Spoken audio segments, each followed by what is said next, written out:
Hopefully you've had a really interesting day, checking out all the different sessions and meeting all the other ISVs that are keen to tell you about what they're doing. It's certainly, I always look forward to London's Calling. It's a great event, and it's really amazing how fast the community is growing in Europe. I started Ebsta about 5 years ago, and when we started, there really wasn't very many of us in the Salesforce community, or at least we didn't admit to it at the time. And really, the reason we started Ebsta, the issue we were trying to solve, the challenge that we set ourselves was how do we address the number one primary issue that companies have with Salesforce, or in fact with any CRM. And the primary issue that companies have that our experiences told us was around the accuracy, the quality of the data in the CRM. Keeping it clean and up to date it seems like a never-ending issue. And we've seen companies that have rolled out Salesforce or any CRM, and 2, 3, 4 years later, every single week they're still coming in, talking to their users, talking to their sales reps or their success team, and beating them up yet again because the records are not complete. They're not as up to date as they should be. They haven't recorded all the relevant information in the system. And it's amazing how over the years that hasn't really changed. We've seen, there seems to be a kind of a Friday afternoon update where if everything else has been done, we kind of go back to the CRM and we log everything we absolutely have to, because that's how we get paid. But actually, when we look at the volume of information coming through our business, the vast majority of it never gets onto the system.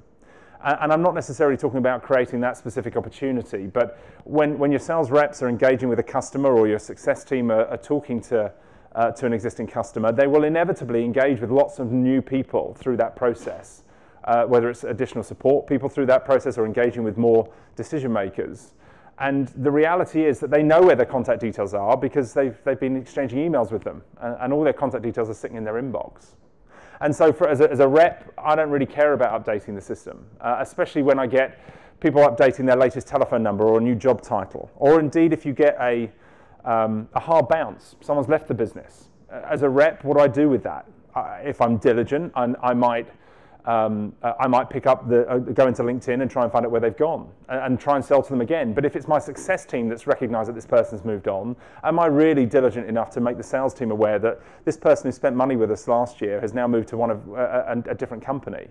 And there might be an opportunity to actually build a relationship with them there and move forward. So there's huge amounts of value, of valuable data locked around our business that never really makes it into the CRM. And what that means is that as advocates of CRM and Salesforce, we never get out the starting blocks. We spend our lives beating the users up around why data is not logged correctly, or it's not as up to date or as clean as it should be. And the managers don't ever really buy into the reports that we give them, because they know that rep doesn't really record things as well as they should, or records too much. Every time they leave a voicemail, they record it diligently in the system. And so when we're trying to report on last activity date, it doesn't really mean very much. And so the managers stop believing in the reports that we give them, and they just bring the reps in and ask them questions as to how they're actually getting on, rather than believing in the reports we're giving them. Now, there is a light at the end of the tunnel here. If you do solve the issue of CRM, if you can get the data clean, maintained, up to date, accurate, then you can get out the starting blocks. Then you really can add value to the business and start to move the business forward and start making decisions based on data. And we're all advocates of that. By definition, we're part of this ecosystem. We all want that. We want to deliver that value to our business. But we never really get round to it because we never get out the starting blocks of trying to deal with the inconsistencies and out-of-date data. So that was the challenge we set ourselves when we set up Ebsta, and we tried all sorts of things. And over the years, even before Ebsta, I did everything you could imagine to try and get users to engage with the system. We tried incentive schemes. We tried putting buttons in people's inboxes. We've got tens of thousands of users of our email integration tools, which puts buttons to make it really easy to add an email or sync a calendar or update a record when you're on LinkedIn, for example. And the users love all these tools, but it never really moved the bar. It never really changed the dynamics of the quality of the data in the system. We found ourselves where the users love pushing buttons, it didn't necessarily move the bar. The quality of the data didn't really improve. And again, we found ourselves with this situation where it becomes if it's a burden on the users in updating the system, they don't want to do it, and they do the absolute minimum they have to. However, if you can solve the issue of data quality in the CRM, it becomes a knowledge base. It becomes a central knowledge base for the business to benefit from, and they can leech from, and it becomes a better data source than something like LinkedIn, because it's only available within our walls. It's our data. And it becomes a place they can spend more time in because they want to spend time there, not because they have to. So after some success with these email integration tools and LinkedIn integration tools and a range of other products that you can find on our website, we went back to the drawing board, and a couple of years ago we launched a data management platform, and we effectively focused on trying to take the users out of the loop.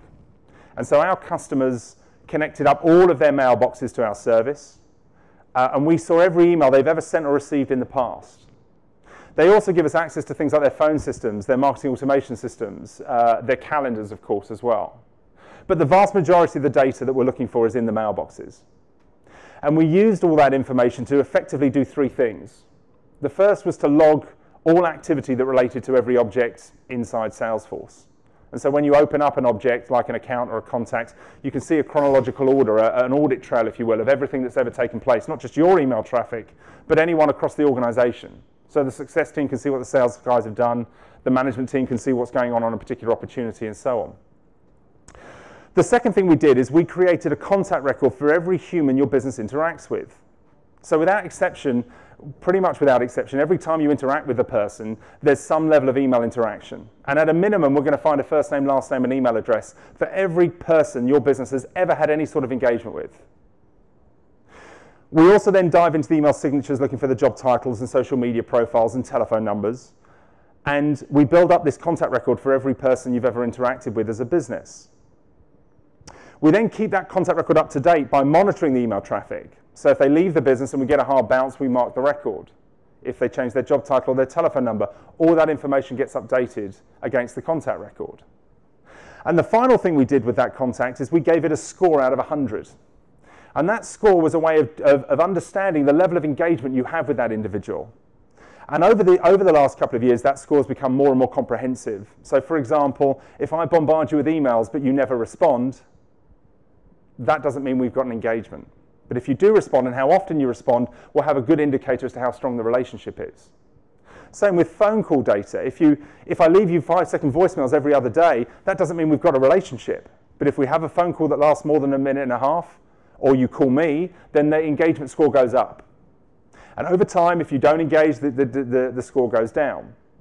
Now, on its own, the score wasn't particularly valuable, but when you started to combine it with things like the RAG status of an existing account, knowing that an account was in danger, or knowing an account was coming up for renewal in 3 months, and knowing that the engagement was very low was an early indicator that we might have a problem there, or that we should give it some attention.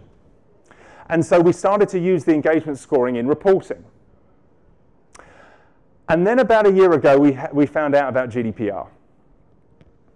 See, we do end up at GDPR. I think every road leads to GDPR these days. So we found ourselves in this unique situation where we've got now nearly 2,000 companies using Ebsta to manage the data inside Salesforce and keep it up to date over time. And we found ourselves in this unique position where we have visibility of every human you've ever interacted with. Now, I've done quite a lot of research around GDPR. We've read the legislation multiple times, and we've effectively understood there's really only 3 reasons you can justify holding someone's data. The first is if you have a contract with them. Okay, so they've signed a contract, that's great. Obviously, there's opportunity to hold their data.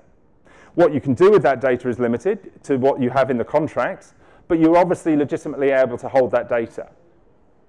The second reason you can justify holding someone's data is if they've actively ticked the box. We've all heard about this, about gaining consent and how you record that consent in Salesforce, and there's lots of different tracks you can go into to hear more about consent.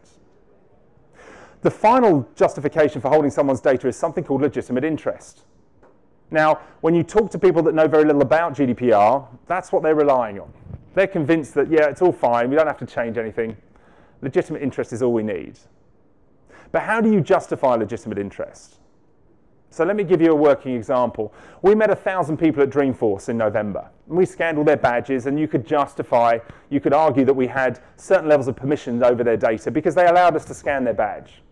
And over the following 3, 6, 9 months, some of those individuals are going to become paying customers of ours. And others are going to engage in an active sales process. And some of them are going to ignore all communication that we have with those individuals. Every attempt we've sent them an email to try to encourage them to sign up to our newsletter or read a white paper or leave them a voicemail, some of them are going to ignore all of those interactions. And at some point, I no longer have an active engagement with those individuals, and as a business, I've got an obligation to minimize that data from my systems. So how are you going to do that? We came up with an approach. So we've spent the last year building out our GDPR solution. And we've built an admin console where our customers can categorize or cohort all the different types of relationships they have based on the levels of engagement or the permissions that they have over those individuals. So your existing customers, ex-customers, prospects, and I'm sure you've got your own categories of contacts based on what permissions you have over their data. And then we allow you to set up rules or alerts over that data to justify how long you want to hold that information. So you might decide that holding data under the cohort or category prospects for 6 months is you could justify. And after 6 months, you need to set up a rule to delete that data. But what if some of those people you've got an active engagement with after 6 months? We're able to use the Ebsta score as a way of justifying legitimate interest. And so you set up a rule which is based on not just if they've ticked the box or not, or if you've held that data for 180 days or not, but also as to how engaged your organization is with that individual. And we're able to use the Ebsta score as a way of justifying holding on to more of your contacts and relationships. Finally, because we've got visibility of all of the relationships you have around your business, we were uniquely placed to give you a solution to solve subject access requests. Now, depending who you ask, some of you are going to get no subject access requests or one a month and it'll all be fine and you haven't got to worry about it. Others are talking about a tsunami of subject access requests coming your way because of 2 key changes in the data protection laws coming in May. The first is to send in a subject access request used to have a fee associated to it of £10 or €10.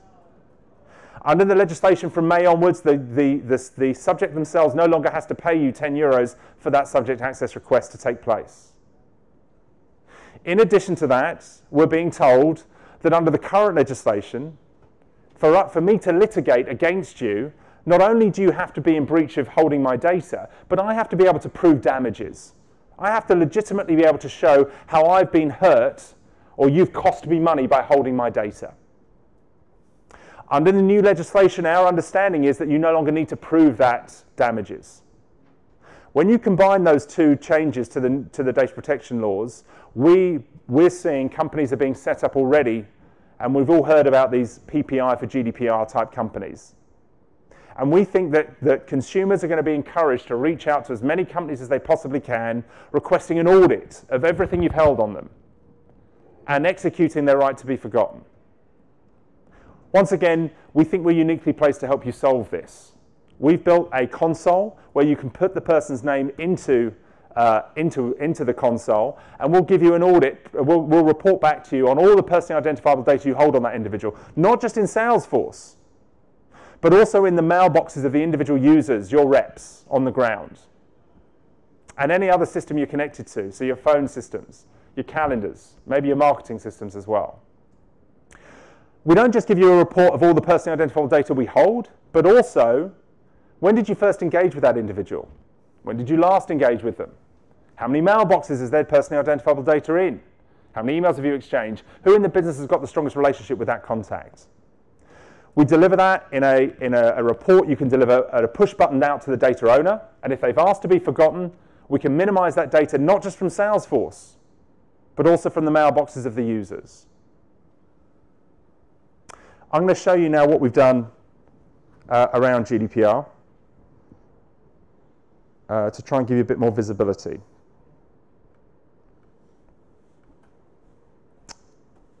Okay. So those of you that were in the demo jam may have seen this very briefly earlier. I had 3 minutes, and I've got 15 or 10 more now, so I'll crack on as fast as I can.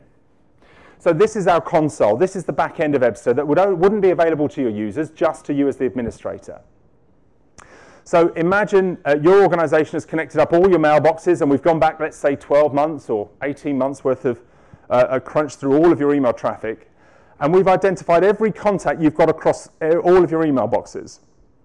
And we've compared that to all the data inside Salesforce. And in this example, across our whole data estate, we've identified just over 38,000 contacts. However, of those 38,000, over half of them are not in Salesforce. So we give you a portal where you as the administrator can physically push those net new contacts into Salesforce. So all of the contacts hidden in the inboxes of your users, anyone who's been CC'd on emails through a sales process or one of your existing customers, all of that data is now visible here. We've uncovered it, and we're making it available in your central system. The second area here highlights that we've identified up to just over 11,000 updates to existing contact records. So you may already have a contact for somebody, but you don't have their LinkedIn URL against the record, or their Twitter account, or their latest job title, or up-to-date telephone number. Or perhaps you've got a contact that's left the business, but you've never marked them as left the business. So no one's ever done anything with that data. You know, how many hard bounces do you get when you send out a marketing campaign, for example? And what do you do with those hard bounces? Do you diligently set up a report where your sales reps can go and research where they've gone next? Probably not. So through this portal, you as the administrator can click in and view those updates. And we can dive into individual updates. So in this case, we're looking at phone numbers, but we can look at all different sorts of updates available. And we can choose to select them individually or en masse push them into Salesforce. Now, the first time you do this, it's a day's job. But once it's done once, every day, week, month, you log in here, perhaps before you run your next marketing process. And you make sure Salesforce has always got the latest, most up-to-date contact details that you hold in all of these across your data estate in your central system. So now we've got all the data in, the next thing we do is give you tools to cohort or categorize all the different types of relationships you have around the business. And you're basically building up pots of people, okay? And those pots are primarily based on a Salesforce report that say, people with this permissions or existing paying customers and so on, or prospects. And as you build up those cohorts or pots of people, we then allow you to set up an alarm against them. And let me show you how that works. So in this example, we're going to set an alarm. We're going to name the alarm. We decide which cohort it relates to and how often we want it to run. And then we decide how long we want, when do we want to receive an alarm, we want to be alarmed to data in that cohort. So those 1,000 people we met at Dreamforce. Well, once they've been in my system for 180 days, I want to know that we no longer could justify a legitimate interest. But only if their Ebsta score is less than 37. So now the people we're actively engaged with that I could justify holding their data aren't going to be alerted to me. Now the question is, what do you want to do with that data? Well, pre-May, you might decide that just alerting your marketing department to those people so that they can do something about the data might be good enough. There's almost an amnesty with your data between now and May. So let's try and do something with those contacts and try and reach out to them as best we can. Try and get them re-engaged. Post-May, you might decide you want to delete the data from the CRM. And that could present itself as a soft delete or a hard delete. Now, a hard delete is obvious. A soft delete means that we're either obfuscating the data, hashing it, or just marking the record so that it's no longer visible by the users on the ground. But in addition to that, you can also choose to delete the emails from the mailboxes of the users, or indeed any other data source we're connected to. Now, once again, the soft delete option is to move those emails to somewhere away from those individual users, And the hard delete physically removes the emails, not just from the Exchange server or Office 365, but from their mobile phones, their tablets, their PCs. In our opinion, the most likely example of a breach isn't going to come from data in your marketing automation system or in Salesforce. It's going to come from your individual reps picking up the phone and emailing people that they no longer have the right to because they found their information in their inboxes. How are you going to deal with this dark data around your data estate? There's nothing in GDPR that says you really have to be compliant about data in Salesforce, but don't worry about the data in your inboxes. You're just as liable with that data as you are with the data in Salesforce. And in fact, in our opinion, it's a whole lot more risky because it's dark and you as administrators don't have visibility of it and aren't able to control it than data, for example, in your finance system. So once we've set up these alerts, they'll run automatically, and you can see here we give everyone a RAG status, and in this case we've got 2,300 contacts that are out that are falling outside of active engagement, of a legitimate interest. So what are we going to do with those? We can choose to minimize them or try and re-engage. The final thing I'm going to show you around GDPR is how we deal with subject access requests. So again, really simply, we need to give you a scalable solution that allows you to respond to subject access requests. So in this example, we've had a subject access request from a Sam Hunt. And so we can click a button, we type their name into our portal because, once again, we have visibility of every person you've ever interacted with across your whole data estate. We give you a tool where you type their name in, and we'll give you an audit of all the personally identifiable data you hold, and we'll tell you which source that data comes from. But we'll also highlight when did you first interact with the individual? When did you last interact? How many mailboxes are they in? How many emails have you exchanged? Who in the business has the strongest relationship with the contact? And all of that can be delivered as a report to the data owner in a number of formats. And if they've asked to be forgotten, they can be soft or hard deleted across the data estate. I think we've only got a few minutes left, so I'm going to stop there and open the floor for questions. Yes? Where are you at with interfacing with proprietary systems? So can you potentially introduce other products? Yes. So you don't have something just off the shelf? Yeah, so we've done a number of integrations with a range of systems. So phone systems, for example, we've worked with a number of them where we collect the data from the APIs. We've even got one customer that sends us a CSV file every day to an email address that automatically opens it up and we suck the data in. We've connected with a number of ERPs, and we're also doing a Pardot and a Marketo integration as we speak. But frankly, we can connect up as many data sources as you like. Our back end is what we call a people graph, okay? And so the more data sources you give us, all it does is improve the engagement, the volume of data we hold on every person you've interacted with. However, as a phase one, we normally recommend the email traffic, the Salesforce data, your calendars and phone systems probably covers a good chunk of the highest risk data, and it gets you a good place there. Thank you. Are there any standard protocols you're using in the back end? So that if someone wants to go and connect into your framework, we put all the key information back into Salesforce. So for example, the Ebsta score for every contact will be available in Salesforce so you can run your own reports out of the scoring. And again, we haven't really shown you too much on this today, but when you're inside Salesforce, and we work in Classic and Lightning, this is the Ebsta window. So here's where you can see all of the email traffic that's taken place against a particular account and all the contacts that we have at that account. Now, you don't have to use this front end. There's the administrator. You can push all those updates in without using this and changing any user behavior. But if you use this as well, then, of course, you can have access to this traffic of email data. Any other questions? Yes? Yes, everything. Every object, yeah. And so we work with all custom objects as well. And you keep updating it every day? Or? Correct. In fact, it depends what object we're talking about, but usually it runs every 5 minutes. We grab all of the data. And again, the front end tool is a slightly more complex to set up because you have to decide, for example, who can see what. So just to give you a good example of that, in the email traffic, I can see my emails and the rest of my teams, but my team can't see my email traffic. However, I do allow my team to benefit from my relationships. And you can see here, each of the contacts associated to this account has a velocity score against it, and the account itself has an engagement score. So every contact has a score, and it rolls up to opportunity and then up to account level as well. Yes? How are the parameters set for that score?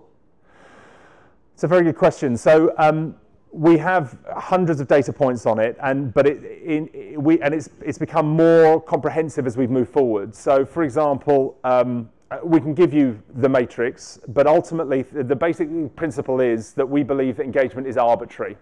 We think that if I bombard you with emails but you never respond, that doesn't mean we've got a relationship, and the same with voicemails. But if you do respond and how often you respond, and if we spend more than a minute and a half on the phone together, these are all good indicators that we do have a relationship. And things like Salesforce data can also influence that as well, and other data sources. So it gets more and more comprehensive as you move forward. And that's set by your It's not customizable because, what it might mean is that your business, at stage 3 of the sales process in your business, 57 is a good score, while in their business, 58 or 72 needs to be the score. Right. And your history will dictate what the score should be at each stage of your process. Yeah, thank you. Hi, me again. So when we talk about mailboxes, we're not just talking about emails, but mailbox items. So, for example, my salesperson may have had meetings in the past. Yes. All of that synced up. Yeah, yeah. And we can delete all of that as well, correct. Okay. And when you're syncing up mailboxes, you can even choose particular folders to exclude or include as you go. Great. There's a whole console to cover that. Yes, correct. And we have European data centers as well as North American ones. Any more questions? Thank you very much for your time today. I appreciate you seeing it. Thank you very much.